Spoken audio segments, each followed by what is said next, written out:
ప్రార్థన. తండ్రి త్రియేక దేవ, పరిశుద్ధుడా పరిశుద్ధుడా పరిశుద్ధుడా, మరొకసారి మరి ముఖ్యంగా 2023 అనే ఈ సంవత్సరం యొక్క చిట్ట చివరి రోజు సాయంత్రం మీ సన్నిధిలో ఉన్నాం తండ్రి. ఇంత గొప్ప అవకాశం లేక ఎంతోమంది నీకు దూరమై ఉన్నారు, కానీ మాకు అంత గొప్ప అవకాశాన్ని ఇచ్చిన తండ్రి మీకు స్తోత్రం. ఆ అవకాశాన్ని పొందటానికి కారణం మా గొప్పతనం కాదు, కానీ మా పట్ల మీకున్న కృప కనికరం మాత్రమే. తండ్రి, మీ వాక్కును ధ్యానం చేయబోతున్నాం. మీ పరిశుద్ధాత్మను మాకు తోడుగా ఉంచి నీ వాక్కును సరిగా అర్థం చేసుకొని దానిని మా జీవితాలకు అన్వయించుకోవటానికి మీ కృపను దయచేయమని మా ప్రభు అయిన యేసుక్రీస్తు ద్వారా వేడుకొనుచున్నాం తండ్రి, ఆమేన్.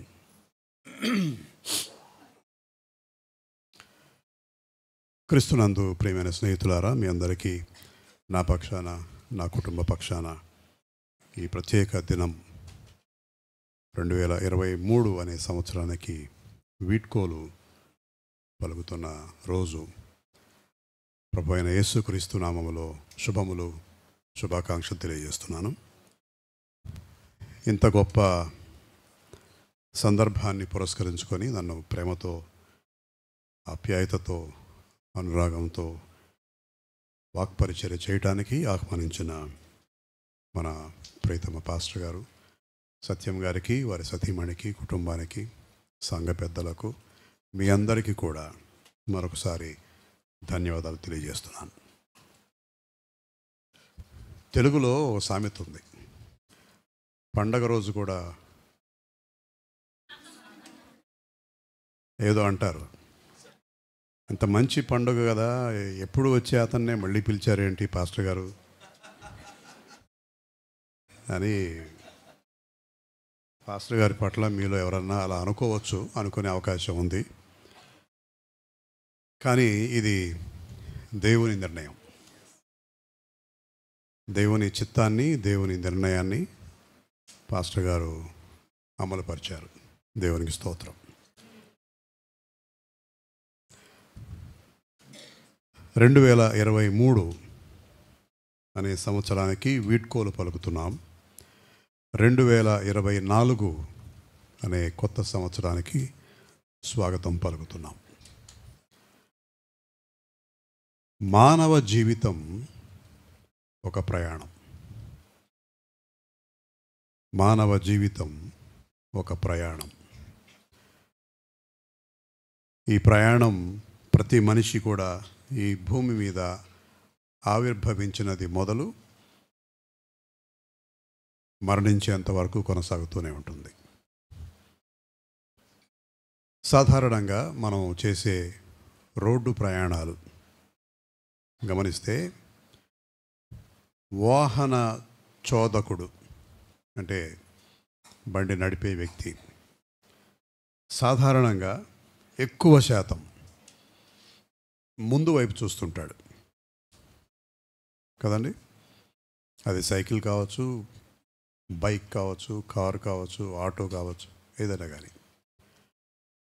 కానీ ముఖ్యంగా 3 వీలర్స్ లేదా 4 వీలర్స్కి ఒక ప్రత్యేకమైన అద్దం ఉంటుంది. ఏమంటారు దాన్ని?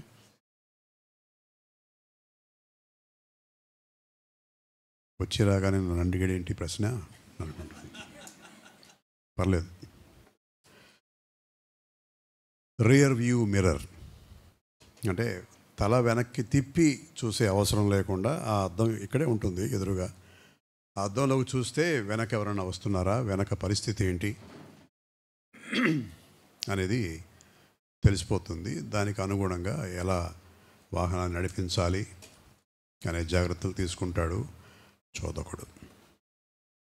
మనము చేసే ఈ జీవిత ప్రయాణంలో కూడా ఎక్కువ శాతం ముందుకు చూస్తుంటాం. 2023 గురించి పెద్దగా ఆలోచించం, కానీ 2024 ఎలా ఉండబోతోందబ్బా.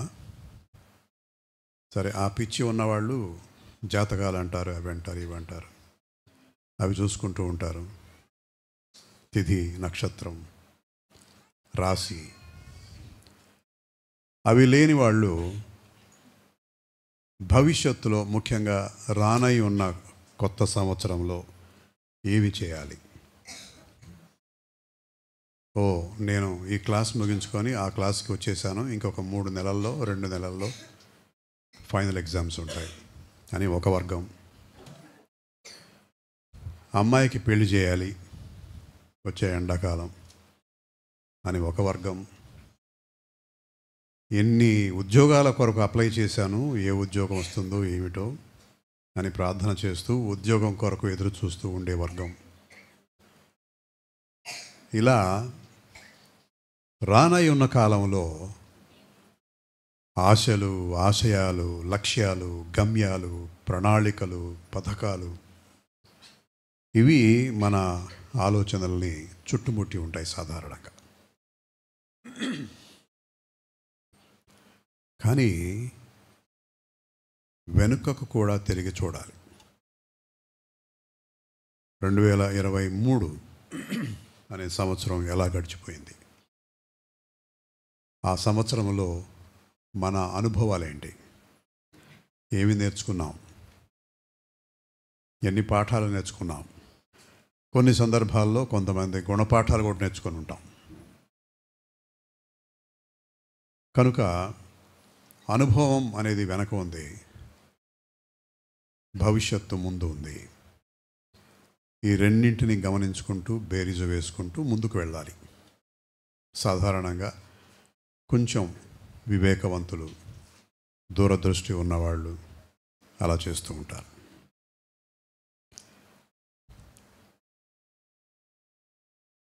రెండు లేఖన భాగాలు చెప్తాను.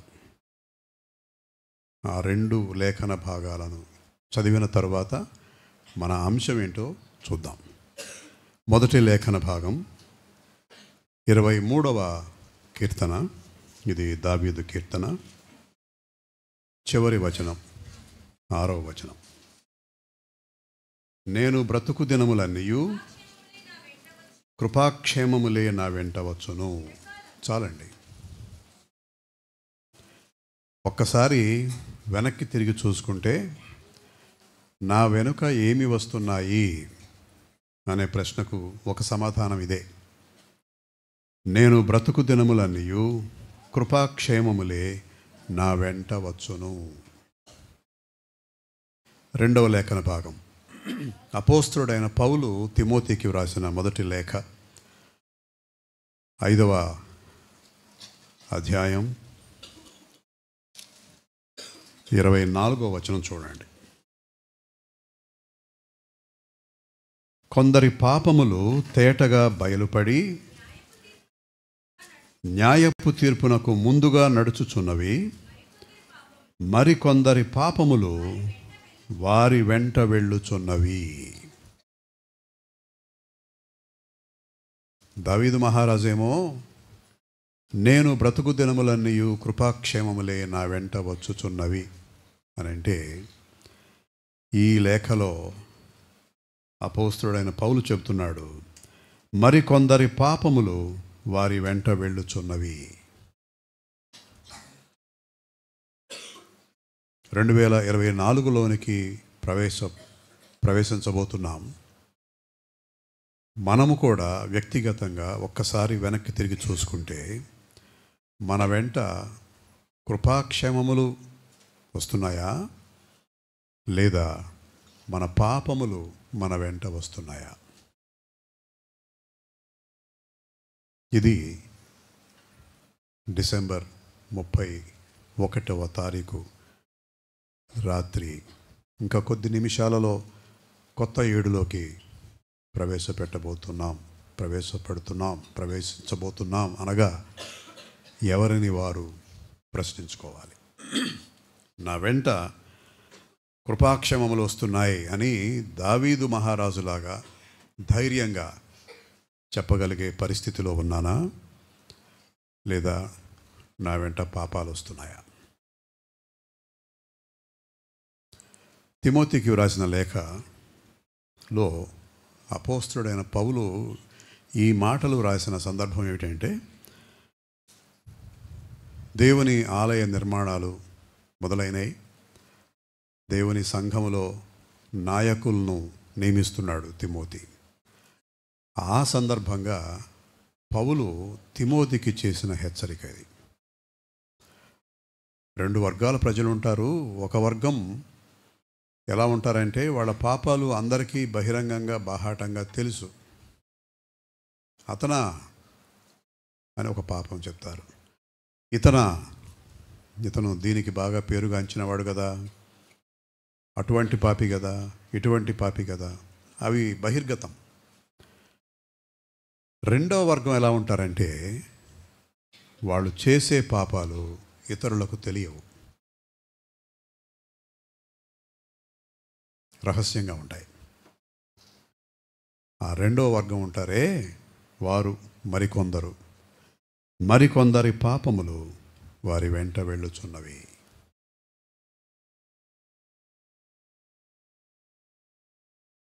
పాపముల గురించి మనం పెద్దగా చర్చించవలసిన అవసరం లేదు. అదేమో ధ్యానం చేయగలిగినంత అంశం కూడా కాదు. పిహెచ్డి లేదు కానీ మనకి పాపంలో అందరం డాక్టర్సే, పండిపోయి ఉన్నాం. కానీ ఇక్కడ ప్రశ్న ఏమిటంటే, దావీదు మహారాజులాగా మనము కూడా నా బ్రతుకు దినములన్నీ కృపాక్షేమములే నా వెంట వచ్చుచున్నవి అని చెప్పగలమా? అలా చెప్పాలి అనంటే మనకు సాధ్యపడే విషయమేనా? ఆయనే చెప్పినప్పుడు మనం చెప్పలేమా? మనం ఆ మాటలు అనలేమా? ఒకవేళ దావీదులాగా మనం కూడా ఆ మాటలు పలకాలి అని అంటే మనము చేయవలసింది ఏమన్నా ఉన్నదా? ఈ ప్రశ్నలు మనల్ని ఈ సాయంత్రం మన ధ్యానాంశం వైపు నడిపిస్తున్నాయి. మీలో ఎంతమందికి 23వ దావీదు కీర్తన కంఠోపాఠం కావచ్చు? చేయెత్తగలరా? చాలా కొద్దిమంది. యూత్ రాదా?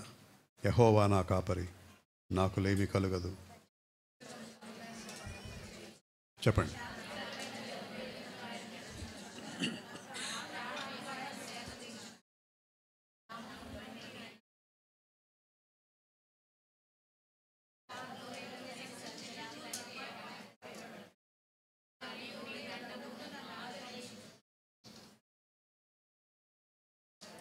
గారు 4 చెప్పారు.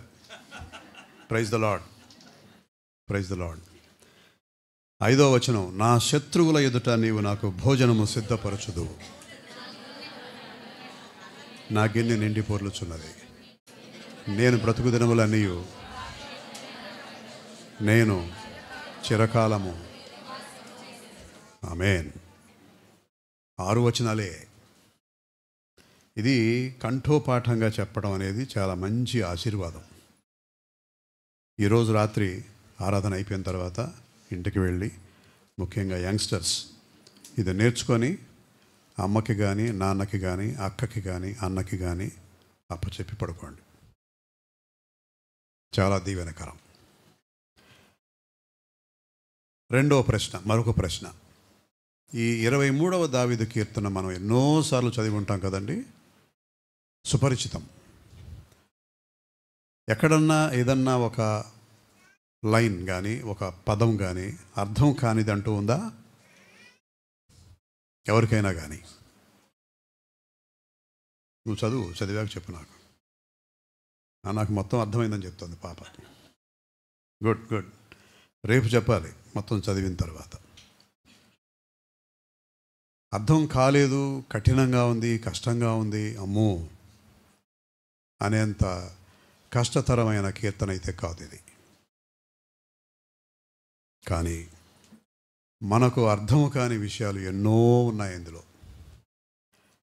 అవన్నీ మనం ఒక్కసారి మననం చేసుకుంటే దీవెనకరం. ముఖ్యంగా ఈ సందర్భంలో చూడండి, 23వ దావీదు కీర్తన 1వ వచనం, యెహోవా నా కాపరి. నేను అక్కడ దాకా రాలే. యెహోవా నా కాపరి, అంతే. యెహోవా నా కాపరి, అందులో అర్థం చేసుకోవడానికి ఏముంది? కాపరి అంటే పశువులను కాయువాడు. యెహోవా దేవుడు, దేవుడు నా వంటి వారికి కూడా కాపరి. ఇంకక్కడ ఏముంది? చాలా ఉందండి. మిడిల్ ఈస్టర్న్ కంట్రీస్ అంటారు. మిడిల్ ఈస్టర్న్, తూర్పు మధ్య ప్రాంతాలు, ఆ దేశాలలో వారి సంస్కృతిలో కాపరి అనే పదాన్ని రాజుకు వాడతారు. మిడిల్ ఈస్టర్న్ కంట్రీస్లో నుండి వచ్చిందే ఈ కీర్తన. అంటే కాపరి అనే పదానికి ఇంకా గొప్ప అర్థం ఉంది. ఏమిటది అని అంటే రాజు. అంటే యెహోవా నా రాజు అన్నమాట. ఇంకొక అర్థం తీసుకోవాలంటే ఆయన ఎవరికి కాపరి? యెహోవా దేవుడు ఎవరికి కాపరి? అందరికినా? కొందరికేనా? దావీదు మహారాజుకేనా? అందరికీ మాత్రం కాదు. ఇది కొంచెం ఆశ్చర్యంగా అనిపిస్తుంది. యేసు ప్రభు అందరికీ దేవుడు అని రాస్తుంటాం కదా, కానీ ఇక్కడ ఏంటో తేడాగా ఉంది అనిపిస్తుంది. చూద్దాం. యెహోవా తన ప్రజలకు కాపరి. యెహోవా తన ప్రజలకు మాత్రమే కాపరి. అది మనం అర్థం చేసుకోవాలి. చూడండి, బైబిల్ ఉన్నవారు యెషయా గ్రంథం 40వ అధ్యాయం 11వ వచనం. యెషయా 40:11.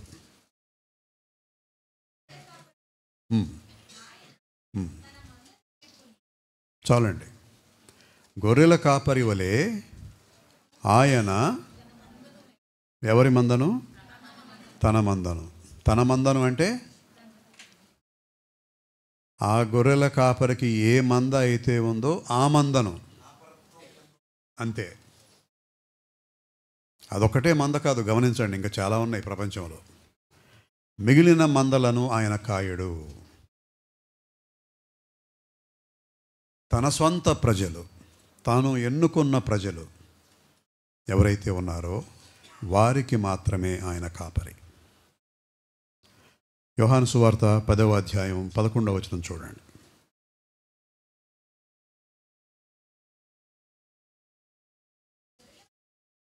నేను గొర్రెలకు మంచి కాపరిని.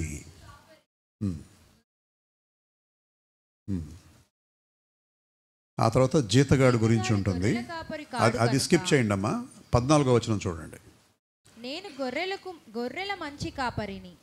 తండ్రి నన్ను ఎలాగును ఎరుగునో, నేను తండ్రిని ఎలాగు ఎరుగుదునో, అలాగే నేను నా గొర్రెలను ఎరుగుదును. నా గొర్రెలను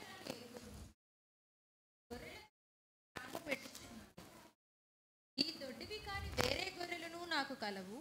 వాటిని కూడా నేను తోడుకుని రావలెను. అవి నా స్వరము వినును. అప్పుడు మంద ఒకటియు గొర్రెల కాపరి ఒకడును అగును. నేను దాన్ని మరలా తీసుకొనున్నట్లు నా ప్రాణము పెట్టుచున్నాను. ఇందువల్లనే నా తండ్రి నన్ను ప్రేమించుచున్నాడు. నా గొర్రెలు నా స్వరము ఎరుగును. మిగతా కాపరుల వద్ద ఉండే గొర్రెలకు ఆయన స్వరం తెలియదు. ఏమి లేదు. ఇక్కడ ఉన్న కాన్సెప్ట్, అంశం ఏమిటంటే యెహోవా దేవుడు లేదా ప్రభు అయిన యేసుక్రీస్తు తన ప్రజలకు మాత్రమే కాపరి, తన మందకు మాత్రమే కాపరి. ఆ తర్వాత యెహోవా నా కాపరి అంటున్నాడే దావీదు. యెహోవా ఎవరు? దేవుడు. అంటే సర్వ సృష్టికర్త, సర్వశక్తిమంతుడు, రాజాధిరాజు, సర్వశక్తి సంపన్నుడు. ఆయన్ని పట్టుకొని కాపరి అంటున్నాడు. దేవుణ్ణి పట్టుకొని కాపరి తెలుసు కదా మనందరికీ, కాపరి అనేది గర్వంగా ఇట్లా కాలర్ ఎగరేస్తూ చెప్పుకునే ఉద్యోగం కాదు. పశువులతో పనిచేయాలి, అవసరమైతే చాలా రిస్క్తో కూడుకున్న ఉద్యోగం అది, పశువుల కాపరిగా ఉండడం. మురికి పనులన్నీ చేస్తూ ఉండాలి. మనలాగా చక్కగా ఆదివారం రాగానే స్ప్రే కొట్టుకొని తిరిగే అవకాశం లేదు. అటువంటి ఉద్యోగంతో యెహోవా కాపరిని యెహోవాను పోల్చుతూ యెహోవా నా కాపరి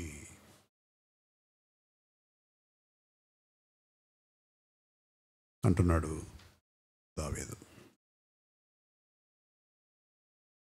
being a shepherd is an unpleasant job. గొర్రెల కాపరిగా పనిచేయటం అనేది అంత గొప్ప పని, గొప్ప ఉద్యోగం ఏమి కాదు. ఎవరికి నచ్చదు.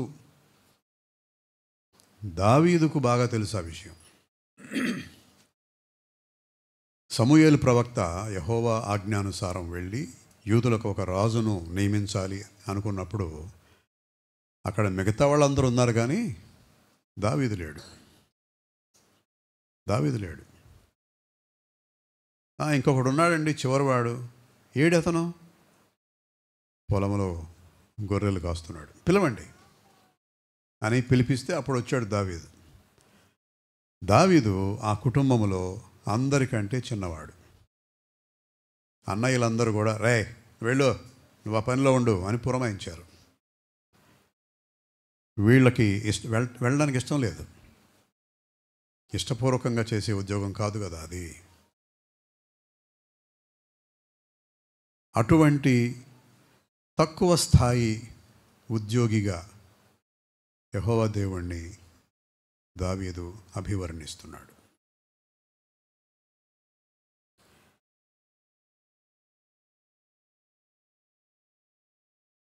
మన సంఘంలో ప్రభువు నేర్పిన ప్రార్థన చెప్పం, కానీ ఆ ప్రార్థన ఎలా ప్రారంభమవుతుంది?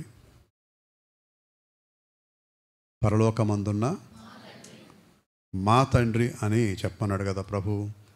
మరి ఇతనేంటి యెహోవా మా కాపరి అనొచ్చు కదా. మా అన్నాడా? అనడం లేదు, నా కాపరి అంటున్నాడు. అందరికీ కాపరి అయితే యెహోవా మన కాపరి అని ఉండేవాడు.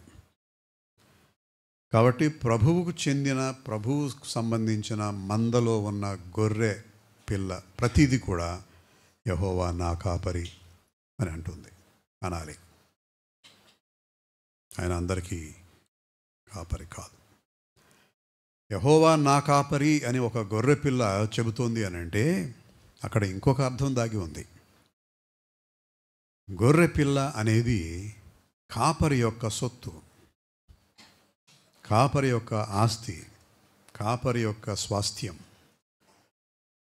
I am a property of my shepherd. నేను ఆయన సొత్తు. ఆ కాపరికి గొర్రె పిల్లకు మధ్య ఉన్న అటువంటి సంబంధాన్ని తెలియజేయడానికి కూడా యెహోవా నా కాపరి.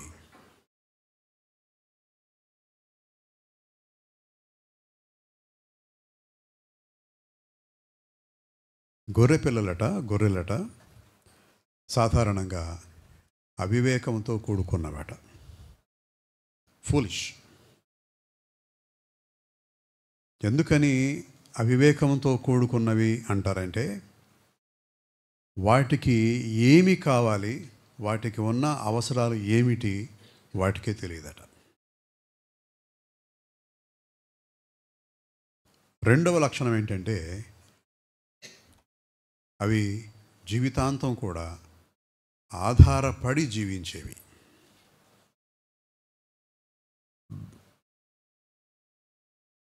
అకస్మాత్తుగా ఒక తోడేలు, ఒక సింహం దాడి చేస్తే తప్పించుకోవాలి, ప్రాణాలు కాపాడుకోవాలి అని ఉంటుంది, కానీ ఏమి చేయాలో తెలియదు. ఎలా తప్పించుకోవాలో ఉపాయం తట్టదు. Foolish. So for everything the sheep depend on the shepherd. అందుకనే ఎప్పుడు పక్కనే ఉంటాడు గొర్రెల కాపరి. ప్రతి దానికి కూడా, ప్రతి గొర్రె పిల్ల కూడా కాపరి మీదనే ఆధారపడి ఉంటుంది. కాబట్టి యెహోవా నా కాపరి అన్నప్పుడు కనీసం ఇన్ని అర్థాలు దాకా ఉన్నాయి అందులో. ఇప్పుడు రెండవ భాగం, నాకు లేమి కలుగదు. లేమి అంటే ఏంటండి? లేమి అంటే ఏంటంటే మళ్ళీ లేమి అంటున్నారు. పేదరికం, కొరత, లేనితనం, లోటుపాట్లు, ఇటువంటివి. సాధారణంగా అంతవరకే ఆలోచిస్తాం. యెహోవా నా కాపరి, నాకు లేమి కలుగదు అన్నప్పుడట, నాకు లేమి కలుగదు అనే ఆ మాటల్లో ఇంకొక అర్థం ఉంది అంటారు బైబిల్ పండితులు. ఏమిటి అర్థం? యెహోవా దేవుడు నాకు కాపరిగా ఉండగా నాకు ఇక ఎటువంటి అవసరము లేదు. I don't need anything else. ఆయన ఉన్నాడు కాపరిగా, చాలు. That's the end. క్రైస్తవ విశ్వాసి యొక్క ఒకే ఒక్క కోరిక ఏమిటి అని అంటే అదొకటే, యెహోవా నా కాపరి, నాకు లేమి కలుగదు. సమృద్ధి. ఆయన కాపరిగా ఉంటే నాకు ఏ లోటు లేదు, అన్నీ ఆయనే చూసుకుంటాడు. మన సంఘంలో పాడుతుంటాం ఆ పాట, ఏంటండి అది? నీ ఉంటే చాలు యేసయ్యా, నీ వెంటే నేను ఉంటానయ్యా. చాలా మంచి పాట కదా. ఆ పాటను కొద్దిగా మార్చి పాడుకుంటే బాగుంటుంది అని ఎప్పుడు అనిపిస్తుంది నాకు. మొదటి లైన్ ఏంటమ్మా? నీ ఉంటే చాలు యేసయ్యా, నీ వెంటే నేను ఉంటానయ్యా. ఈ పాటలో ఒక లోపం కనపడుతుంది నాకు. ఏమిటంటే ముందు దేవుడికి కండిషన్ పెడుతున్నాం. మొదటి లైన్లో దేవునికి కండిషన్ పెడుతున్నాం. అయ్యా, కండిషన్ నెంబర్ 1, ఏం చెప్పు, నువ్వు ఉండాలి, అప్పుడు నేనుంటా.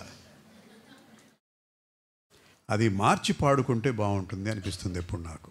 నీ వెంటే నేను ఉంటానయ్యా, నీ ఉంటే నాకు చాలు. ముందు కమిట్మెంట్ ఇవ్వాలి. మనం కమిట్మెంట్ ఇచ్చిన తర్వాత ఇంకా ఆయన ఉండకపోవడం అనేది లేదు అసలు. Out of question. కనుక నాకు లేమి కలుగదు అని అంటే నాకు ఇంకా ఏ అవసరం లేదు. మై కప్ ఈజ్ ఫుల్, ఏం అక్కర్లేదు నాకు. అదొక గొప్ప స్థితి, ఆధ్యాత్మిక సమృద్ధి, జీవంతో నిండిన స్థితి. రెండో వచనానికి వెళ్దాం, తెల్లారిపోద్దు లేకపోతే. పచ్చిక గల చోట్లను ఆయన నన్ను పరుండజేయుచున్నాడు, శాంతికరమైన జలముల యొద్ద నన్ను నడిపించుచున్నాడు. గొర్రెలకటండి 2 చాలా ముఖ్యమైనవి అంటారు. ఒకటి పచ్చిక బయళ్ళు, 2 శాంతికరమైన జలములు. ఆహారము, నీరు, ఈ 2 ఉంటే చాలు గొర్రెలకి.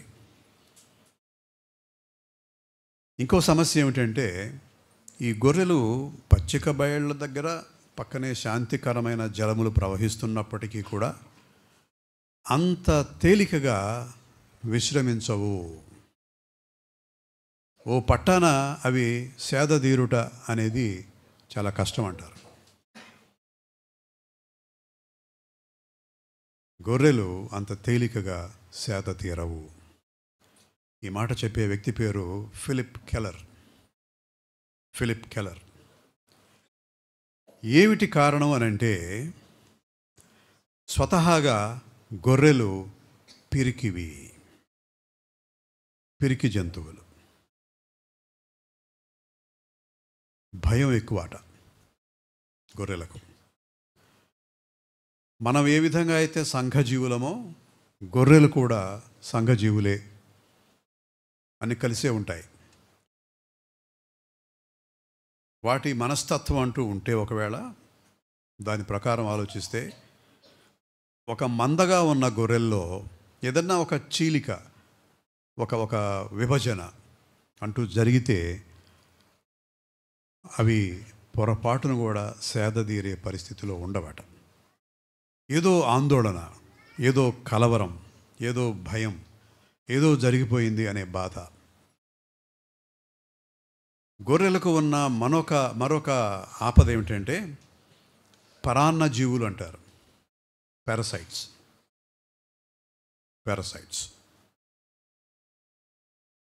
మీ తనలో పేర్లు లేవుగా, ఉంటే అవి పారాసైట్స్ కిందకు వస్తాయి. ద లివానస్. గుడ్. ఈగలు, దోమలు, చిన్న చిన్న క్రిమి కీటకాలు, ఇవి ఈ గొర్రెల్ని ఇబ్బంది పెడుతూ ఉంటాయట. అవి ఎక్కువగా ఉన్న ప్రాంతంలో కూడా అవి సేదతీరుట అనేది చాలా కష్టం.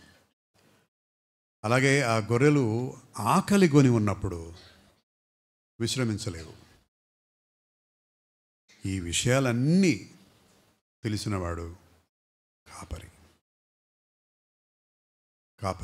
అందుకనే పచ్చిక బయళ్ళు, శాంతికరమైన జలములు, అవి మొట్టమొదటి 2 ఆప్షన్స్. అక్కడికి తీసుకెళ్తాడు. కాపరి తీసుకువెళ్తేనే అవి వెళ్ళగలవు, వాటికై అవి వెళ్ళలేవు. దానికి దారి తెలియదు.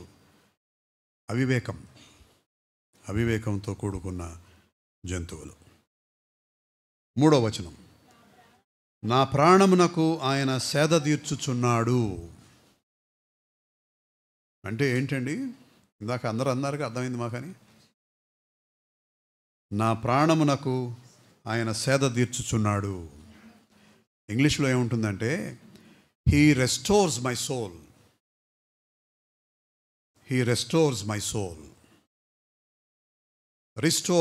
రీస్టోర్ అంటే తప్పిపోయిన దానిని వెదకి రక్షించి మళ్ళీ దాని ఒరిజినల్ ప్లేస్లో పెట్టడం. He restores my soul. ఆధ్యాత్మికంగా తప్పిపోయాను నేను అంటే, ఇది కేవలం ఒక గొర్రెల కాపరికి గొర్రెకి మధ్య జరుగుతున్న సంబంధం లేదా సంభాషణ అనుకోవద్దు. దేవునికి మనిషికి మధ్య ఉన్న సంబంధం కూడా ఇదే.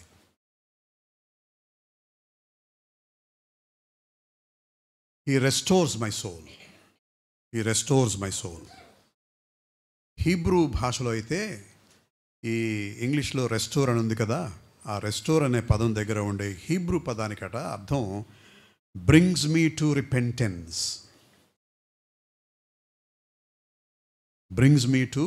రిపెంటెన్స్. నేను పశ్చాత్తాపపడే విధంగా చేస్తుంది ఆయన కాపరత్వం.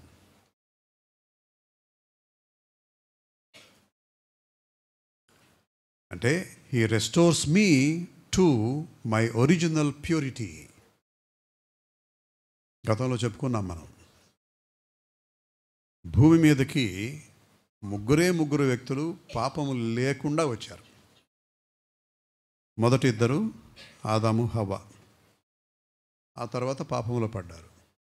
న్యూ టెస్టిమెంట్, కొత్త నిబంధనలో ప్రభు అయిన యేసుక్రీస్తు. ఇంకెవరు లేరు. కనుక దేవుడు మనిషిని చేసినప్పుడు అతనిని పాపభూయిష్టంగా చేయలేదు, పాపరహితునిగా చేశాడు. సాతాను ప్రవేశించాడు, వాళ్ళు పాపంలో పడిపోయేటట్టుగా చేశాడు వాడు. So he restores my soul అంటే ఏంటంటే, నన్ను మళ్ళీ ఆ పరిశుద్ధ స్థితికి తీసుకువెళ్ళగలిగేవాడు నా కాపరి. అలాగే తన నామమును బట్టి నీతి మార్గములలో నన్ను నడిపించుచున్నాడు. తన నామమును బట్టి. నామము అంటే ఏంటండి? పేరు అని అక్కడితో ఆగిపోతున్నాం. అదే సమస్య. నాకు అర్థమైందిలే ఈ వాక్యం అనుకుంటున్నాం.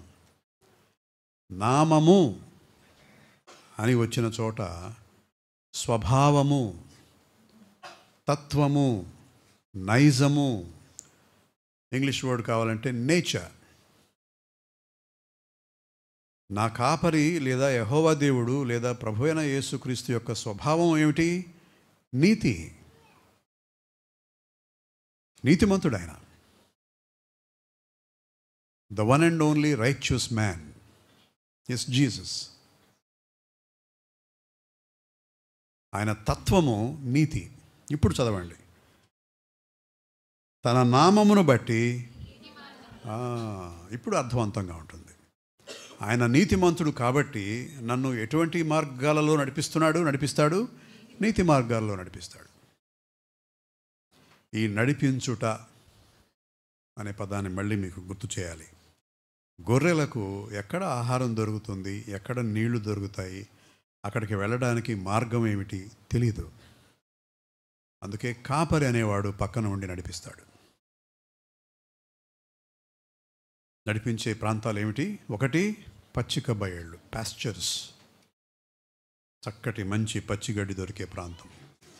అదేవిధంగా ప్రభువైన యేసుక్రీస్తు అనే మన కాపరి, మన ఆధ్యాత్మిక కాపరి ఆధ్యాత్మిక ఆహారం వైపు నడిపిస్తాడు. ఏంటి ఆహారం? పరలోకము నుండి దిగి వచ్చిన మన్నా, ఆయన శరీరము, ఆయన రక్తం. మనము కూడా గొర్రెల వంటి వాళ్ళమే. మనకు కూడా తెలీదు ఎలా వెళ్ళాలి, ఎట్లా వెళ్ళాలి, ఏంటి, అక్కడికే ఎందుకు వెళ్ళాలి తెలీదు. నడిపించేవాడు ఆయనే. పచ్చిక బయళ్ళు, శాంతికరమైన జలములు. జలము, జీవజలము, జీవనది అంటే అర్థం ఏమిటి? పాడుతుంటాం కదండి పాటలు. జీవనదిని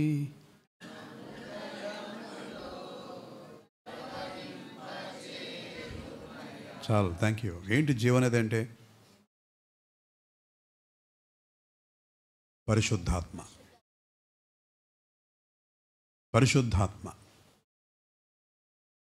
పరిశుద్ధాత్మ వైపు నడిపించేవాడు ఆయనే. ఆయన పునరుద్ధానమై ఆరోహణుడై వెళ్ళిపోవడానికి ముందు చెప్పి మరీ వెళ్ళాడు, మీ కొరకు నేను ఆదరణకర్తను పంపిస్తాను, ఆయన మీలో నివసిస్తాడు. 4వ వచనం. గాఢాంధకారపు లోయలో నేను సంచరించినను ఏ అపాయమునకు భయపడను. అది కదండి ఈ గొర్రెలకి కాపరికి లోయల్లో ఏం పని?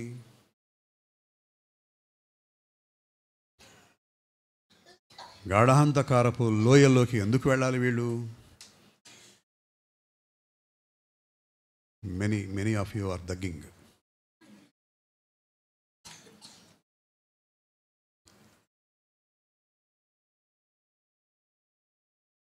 గాఢాంధకారపు లోయలో ఈ గొర్రెలు ఉన్నాయి అని అంటే ఆ లోయలు వీటి గమ్యస్థానం కాదు.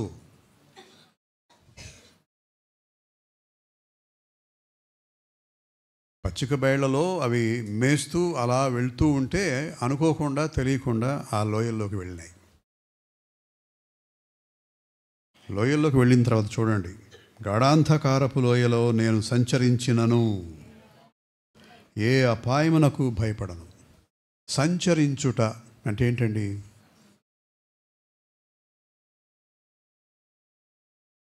సంచరించుట, సంచారం చేయుట అంటే అటు ఇటు తిరుగుట.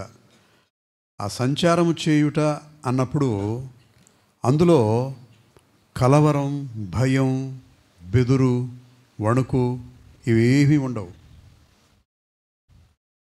సాయంత్రం తాతగారు మనవాడిని తీసుకొని అలా షికారుకి వెళ్ళి వస్తాడు. అటువంటిదే సంచారం అంటే. ఆ షికారుకు వెళ్ళడానికి మంచి తెలుగు పదం చెప్పాలంటే వ్యాహాళి అంటారు. వ్యాహాళి, షికారు. ఏమి పనేమి లేదు, ఊరికి అలా సరదాగా చల్లగాలికి అలా తిరిగి రావడం అంతే.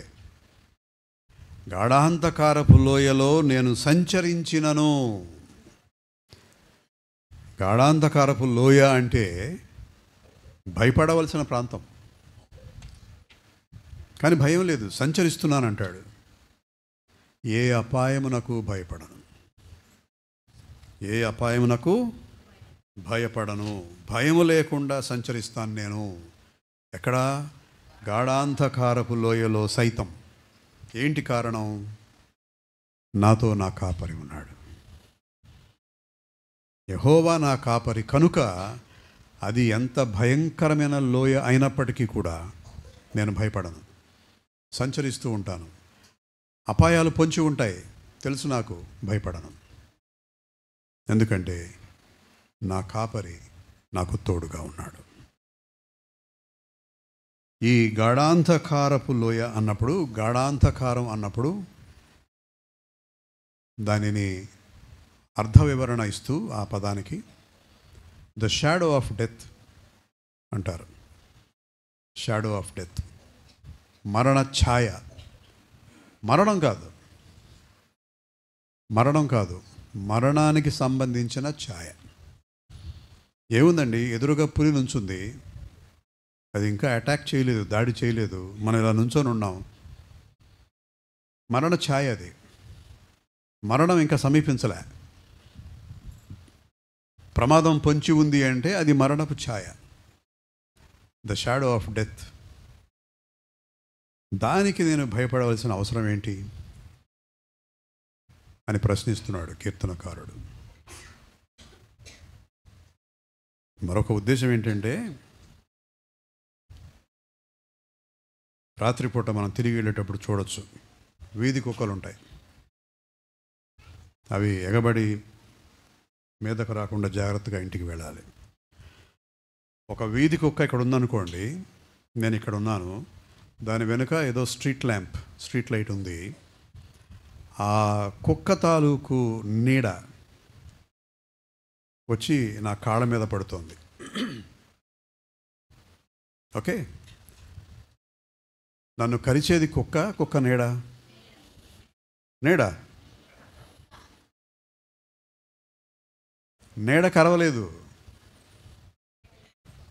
కరవలేదు, దానికి ఆ శక్తి లేదు కదా, అది కేవలం నీడ మాత్రమే.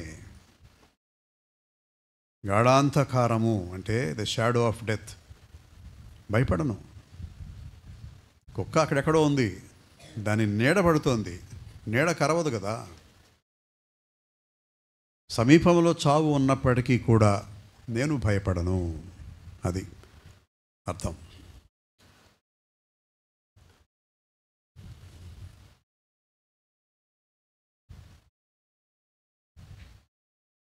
గాఢాంధకారపు లోయలో నేను సంచరించినను ఏ అపాయమునకు భయపడను.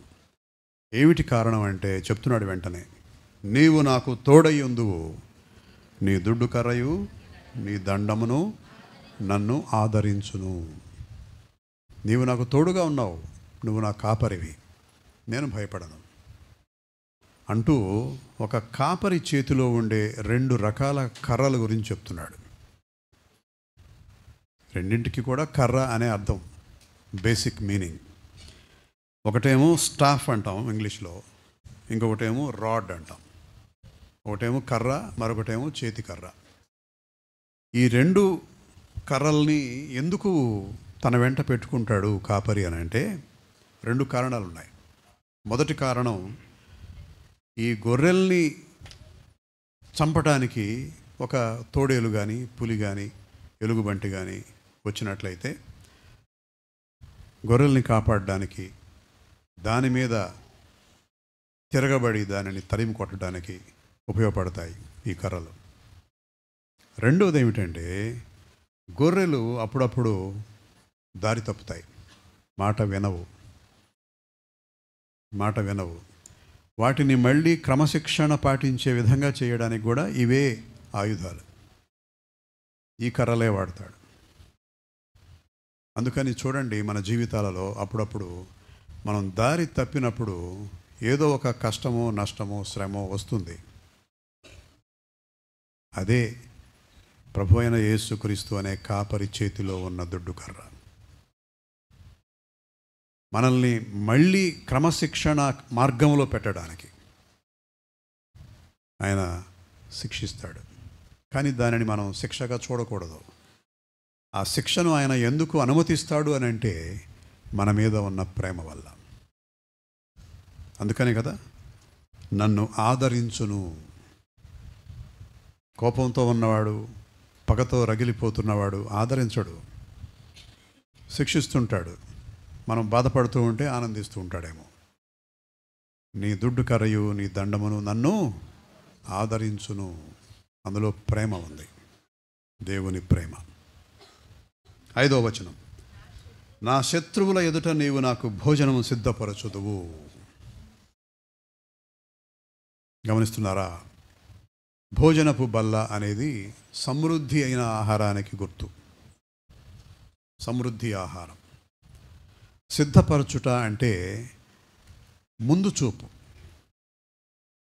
నేను వస్తానని నా కాపరి ముందుగానే ఊహించి నా కొరకు భోజనము సిద్ధపరిచాడు. నా శత్రువుల ఎదుట నీవు నాకు భోజనము సిద్ధపరచుదువు. ఎలా ఉంటుందంటేనండి, ఒకసారి ఊహించుకోండి ఈ దృశ్యం.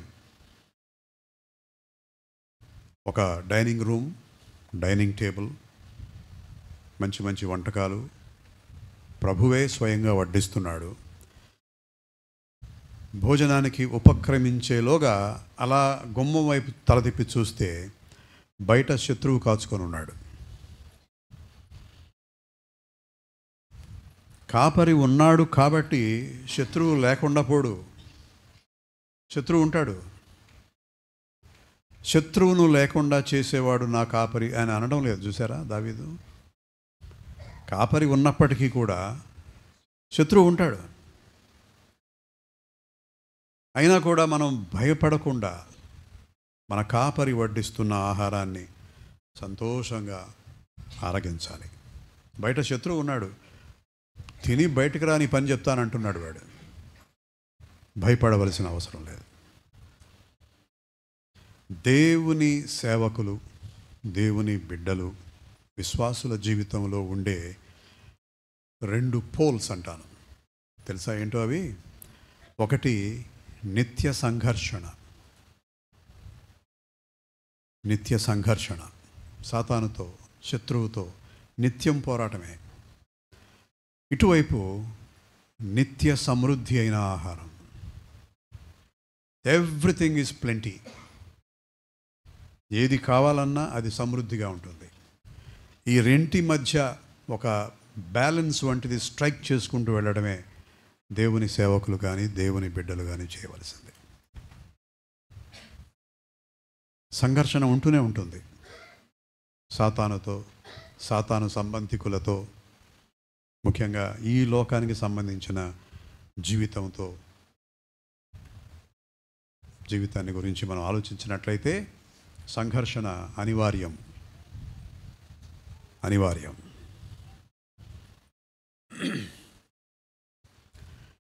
ఆ తరువాత, నూనెతో నా తల అంటి ఉన్నావు, నా గిన్నె నిండి పొర్లుచున్నది.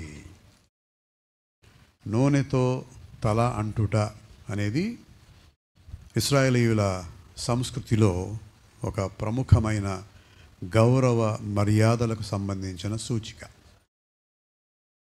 ఇంటికి ఒక అతిథి రాగానే తల మీద నూనె అంటాలి. మీకు తెలుసు కదా, సుమియోను అనే ఒక ధనికుని ఇంట ప్రభువు భోజనానికి వెళ్తే అతను అహంకారం వలన ప్రభువు తలకు నూనె అంటలేదు. రెండవది, ముద్దు పెట్టలేదు. వాళ్ళ సంస్కృతి అది. గెస్ట్ వచ్చినప్పుడు ఆహ్వానించాలి కదా, చేయాలి. దీనికంటే ముందు కాళ్ళు కడుక్కోవడానికి నీళ్ళు ఇవ్వాలి. ఈ 3 వాడు ఏదీ చేయలేదు. నూనెతో నా తల అంటి ఉన్నావు. నేను ఎంతటి వాడిని, ఏ పాటి వాడిని? ఆఫ్టర్ ఆల్ ఒక గొర్రె పిల్లని. నా మీద నీకు ఎంత శ్రద్ధ ఏంటి? నా పట్ల నీకు ఎంత గౌరవం ఏంటి? ఇవన్నీ నువ్వు ఎందుకు చేయాలి? నూనెతో నా తల అంటి ఉన్నావు. నా గిన్నె నిండి పొర్లుచున్నది. సమృద్ధి. ఒక కప్పు ఉందండి, అందులో పోస్తున్నాం. ద్రాక్షారసం కావచ్చు, మంచినీళ్ళు కావచ్చు, పాలు కావచ్చు, ఏదైనా సరే పోస్తూ ఉంటే పోస్తున్న వ్యక్తికి కనపడదా, తెలియదా గిన్నె నిండింది అని? ఆపాలి కదా. మరేంటి అని ఆపడేంటి? నా గిన్నె నిండి పొర్లుచున్నది అని గొర్రెపిల్ల చెప్పాలా కాపరికి? ఎందుకని? సమృద్ధి. సమృద్ధి. మీ ఇంటి నుండి గిన్నె తెచ్చుకో, నూనె పోస్తాను నీకు అని అంటే, మనం తీసుకెళ్ళే గిన్నె ఎంత ఉంటుందండి సైజు? ఏమండి? గతంలో అయ్యగారు వడ్డించేవాడు అనుకుంటా భోజనాలు చక్కగా. దబరా అంటారే, దబరా. పేట మొత్తానికి పెట్టచ్చు. అది తీసుకెళ్ళి, అయ్యా మా ఇంట్లో ఇదే ఉందయ్యా, వేరే గిన్నె లేదు అనేవాళ్ళు కూడా ఉంటారు. అక్కడ ఆయన ఏమి గొణగడు, ఏమనడు. నీ గిన్నె నిండా పోస్తాడు. అది ఏ గిన్నె అయినా దాని సైజు ఎంత అయినప్పటికీ కూడా పొర్లుతూనే ఉంటుంది. అది ఎందుకని పొర్లుతుంది? ఆలోచించండి. నేను బ్రతుకు దినములన్నయు కృపాక్షేమములే నా వెంట వచ్చును. వచ్చేసాం చివరికి. నేను బ్రతుకు దినములన్నయు కృపాక్షేమములే నా వెంట వచ్చును. చార్ల్స్ స్పర్జన్ అని, ద ప్రిన్స్ ఆఫ్ ప్రీచర్స్ అంటారు ఆయన్ని. ఇంకా అంతకంటే మొనగాడు ఇప్పటిదాకా లేడు అంటారు. అంత గొప్ప ప్రసంగికుడు. ఆయన ఏమంటాడంటే, కృప క్షేమము. క్షేమములు అంటే కృప క్షేమము రెండు కలిపి లు వచ్చింది అక్కడ కదా. తల్లిదండ్రులు అంటాం, తల్లి తండ్రి, ఇద్దరు ముగ్గురు ఉన్నారని కాదు, తండ్రులు తల్లిదండ్రులు. అలాగే కృపాక్షేమములు, కృపాక్షేమములు. ఆయన అంటాడు, చార్ల్స్ స్పర్జన్ అని ఆయన, మనం దేవుని మందిరంలోనికి అలా వెళ్తూ ఉంటే మన వెనుకట కృప ఒక దేవదూతగా, క్షేమము అనేది మరొక దేవదూతగా మన వెంట అలా వస్తూ ఉంటాయట. క్రిస్టియన్ మ్యారేజెస్లో చూసుంటారు మీరు. వధువు తెల్లని డ్రెస్ వేసుకున్నాక వెనుక తల మీద నుండి ఒక పల్చని క్లాత్, ఏమంటుంది దాన్ని, వెయిల్. వెయిల్ చాలా పొడవుగా ఉంటుంది అది. ఆ వెయిల్ పట్టుకోవడానికి ఇదిగో ఇలాంటి పాపాలను ఇద్దరిని పెడతారు. వాళ్ళకు కూడా దేవదూతల్లాగా డ్రెస్ చేస్తారు. వాళ్ళిద్దరూ ఆ రెండు అంచులు పట్టుకొని నడుస్తూ ఉంటారు. నాకు ఆ సీన్ గుర్తొస్తుంది అంటాడు ఆయన. నా వెనుక కృప క్షేమము అలా వెంట వస్తూనే ఉంటాయి అని అంటూ, చూడండి ఎట్లా ప్లేట్ మార్చాడు దావీదు మహారాజు. చిరకాలము యెహోవా మందిరములో నేను నివాసం చేసేదను. అతిథి అంటే ఎవరండి? వచ్చి వెళ్ళిపోయేవాడు. వెళ్ళనంటున్నాడు. చిరకాలము యెహోవా మందిరములో నేను నివాసము చేసేదను. ఎక్కడికి వెళ్తామండి? అది కాకుండా సురక్షితమైన ప్రాంతం, ప్రదేశం, గృహం మరి ఏదైనా కలదా? దేవుని మందిరం. దేవుని మందిరం. కనుక మన వెనుక పాపాలు వస్తున్నాయా లేదా కృపాక్షేమములు మన వెంట వస్తున్నాయా? కృపాక్షేమములు మన వెంట వచ్చే అవకాశం చాలా వరకు ఉంది. చేయవలసింది ఏమిటంటే, యెహోవా నా కాపరి అని అంగీకరించాలి. ప్రభు అయిన యేసుక్రీస్తును మన ఆధ్యాత్మిక కాపరిగా స్వీకరించాలి. మనల్ని మనం ఒక గొర్రెపిల్లగా ఊహించుకోవాలి. ఒక గొర్రెపిల్ల ఏ విధంగా అయితే కాపరి మీద ఆధారపడుతుందో అలా ఆధారపడాలి. పాపక్షమాపణ పొందాలి. ముగిస్తున్నాను. చిన్న ప్రశ్న. నా గిన్నె నిండి పొర్లుచున్నది.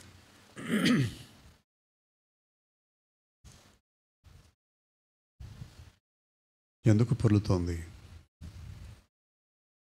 వెంటనే మళ్ళీ ఇంకో గిన్నె పెట్టండి అనే? మంచినీళ్ళు సరిగా సరఫరా లేని రోజుల్లో ఆ పని చేసేవాళ్ళు. బిందె వెంట బిందె. ఎప్పుడైతే దేవుని కృపతో మన జీవితం అనే గిన్నె నిండి పొర్లుతూ ఉంటుందో, ఆ పొర్లుతున్న దేవుని కృప ఉందే, దేవుని ప్రేమ ఉందే, దానిని మన ఇరుగు పొరుగు వారితో పంచుకోవాలి. అందుకు నా గిన్నె నిండి పొర్లుతున్నది. ఇంకొక చిన్న ప్రశ్న, మన గిన్నెలో ఆయన నూనె పోస్తున్నప్పుడు ఈ ప్రశ్న అడిగితే మన సమాధానం ఏంటి ఆలోచించండి. బాబు, ఏది నీ గిన్నె? అది అయ్యా ఇదిగో, నూనె పోస్తానులే, కానీ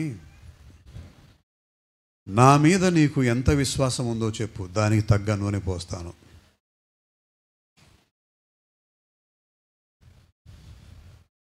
అని అనడం లేదు ప్రభు.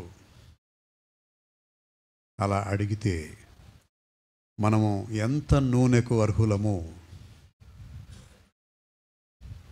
1 కిలో ఉంటుందా విశ్వాసం? 1/2 కిలో ఉంటుందా? తల తిప్పుకున్నాడు. 1/4 కిలో ఉంటుందండి విశ్వాసం? ఏమన్నాడు? ఆవగింజంత విశ్వాసం ఉంటే ఒక కొండ యొక్క ఉనికిని మార్చివేయవచ్చు. ఆవగింజ ఎంత బరువు ఉంటుందో అంత విశ్వాసం ఉంటే ఆయన వేసే నూనె ఒక చుక్క ఉంటుందేమో. కానీ ఆ విధంగా మనల్ని ఆయన ఎంచడు. నా గిన్నె నిండి పొర్లుచున్నది. విశ్వాసముతో ప్రభు అయిన యేసుక్రీస్తును ఆశ్రయించి పాప క్షమాపణ కొరకు వేడుకుందాం. అయ్యా, నువ్వే నా కాపరి, నేను నీ గొర్రెను అని ఎప్పుడైతే మనల్ని మన జీవితాలను మనం ఆయనకు సమర్పించుకుంటామో, మనము బ్రతుకు దినములన్నీ కృపాక్షేమములు మన వెంట వచ్చును. చిన్న ప్రార్థన. తండ్రి, త్రియేక దేవ, ఇప్పటి వరకు నీ వాక్కును ధ్యానం చేశాం తండ్రి. నీ వాక్కు ద్వారా మాతో మాట్లాడినందుకు స్తోత్రం చెల్లిస్తున్నాం తండ్రి. 2023 అనే సంవత్సరం నుండి 2024లోనికి ప్రవేశించబోతున్నాం తండ్రి. ఒక్కసారి వెనుకకు తిరిగి చూసుకుంటే మా పాపాలు మా వెంట వస్తున్నాయి అని గ్రహించగలుగుతున్నాం. అయితే మా పాపాలను క్షమించుమని, మేము బ్రతుకు దినములన్నీ కృపాక్షేమములే మా వెంట వచ్చున్నట్లుగా దీవించుమని మా ప్రభు అయిన యేసుక్రీస్తు ద్వారా వేడుకొంచున్నాం తండ్రి. ఆమెన్.